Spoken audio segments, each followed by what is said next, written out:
Welcome back.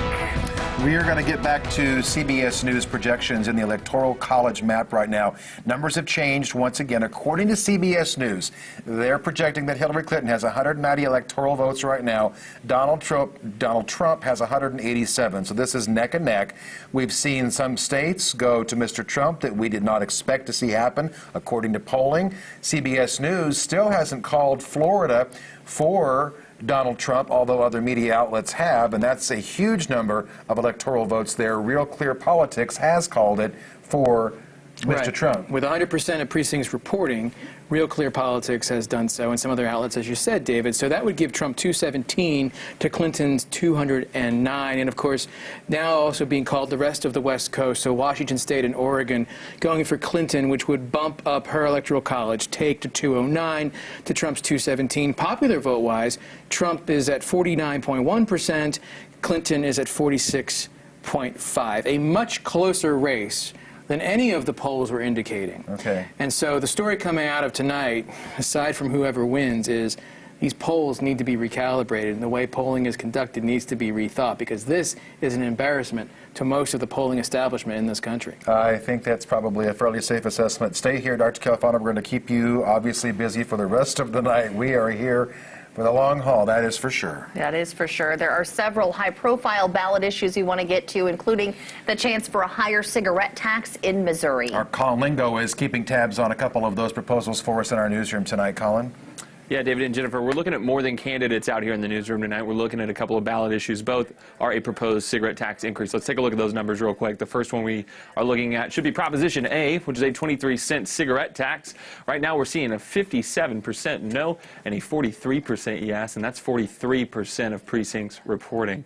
Now the second one is Amendment 3, and that's a 60-cent cigarette tax increase. Right now we're seeing a 62% no and a 38% yes. And while that is a tax increase that is promising to bring money in for early childhood development, if I had to guess, I would say maybe the negative response we're seeing here is in response to the fact that R.J. Reynolds, a big tobacco company who has brands like Camel and Pall Mall, is funding that, and they got kind of a bad rap. If you'll remember, there was a series of ads about Joe Camel, the mascot, being in Missouri, and what is he doing here? It was a very catchy ad, and so I think that kind of bad reputation is stuck to the name Amendment 3, and that's why we're seeing those numbers.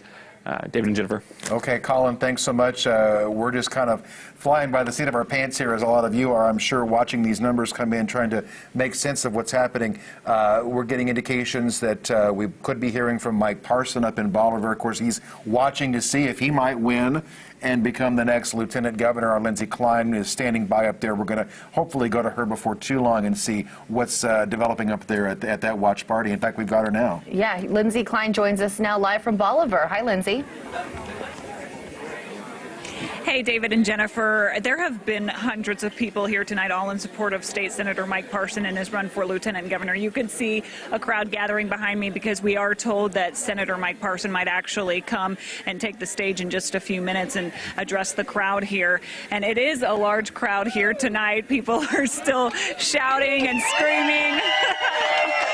I'll pause for a second so they can do their cheering. We did tell you just moments ago about, the numbers coming in and everything. Parson was up 60%, Carnahan with 35%. That was with 1,331 precincts reporting of the 3,236, and they actually see themselves on TV right now, so they're pretty excited about that out here.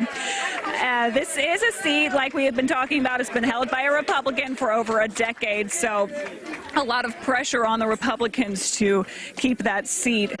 Again, Parson's opponent is Democrat Russ Carnahan, a well-known name here in Missouri. We'll let them cheer for a second.